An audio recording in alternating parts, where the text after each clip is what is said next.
જામનગરમાં કોઈ વિકૃત શખ્સ ગાય સાથે દુષ્કર્મ કરતો હોય એવા સીસીટીવી દ્રશ્યો સામે આવ્યા છે. રાંદલનગર વિસ્તારની ઘટના હોવાનું પ્રકાશમાં આવ્યું છે. સ્થાનિકોએ એકત્ર થઈને આ મુદ્દે પોલીસને આક્રોશપૂર્ણ રજૂઆત કરતા પોલીસ દ્વારા આ ઘટનામાં જોવા મળતા નરાધમ શખ્સને ઝડપી લેવા ચક્રો ગતિમાન કરવામાં આવ્યા છે.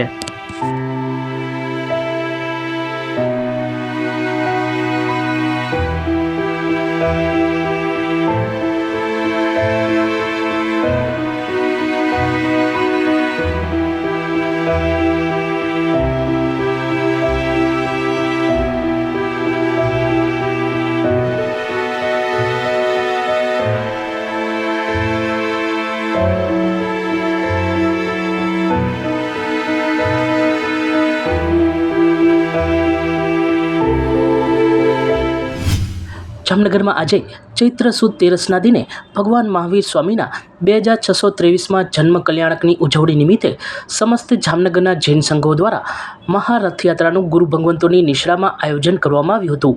વહેલી સવારે શેઠજી જૈન દેરાસર ચાંદી બજારથી રથયાત્રા આરંભ થઈ હતી, જે પારસધામ, બેડીગેટ, ટાઉન હોલ, લાલ બંગલા, જીજી હોસ્પિટલ, ડીકેવી સર્કલ થઈ પેલેસ જૈન સંઘ પહોંચી હતી. શહેર ભાજપ પ્રમુખ બીનાબેન કોઠારી, સ્ટેન્ડિંગ કમિટી ચેરમેન નિલેશભાઈ કગથરા સહિતના આગેવાનો તથા જૈન અગ્રણીઓ રથયાત્રામાં જોડાયા હતા.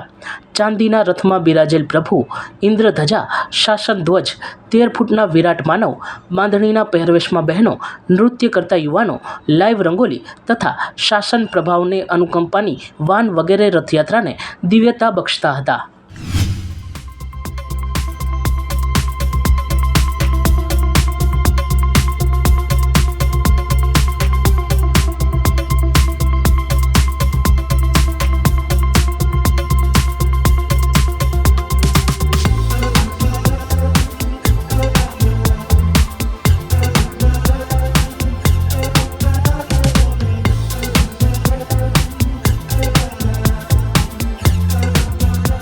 સચોટ સમાચારો સૌથી ઝડપી મેળવવા માટે અમારી ચેનલને સબસ્ક્રાઇબ કરો.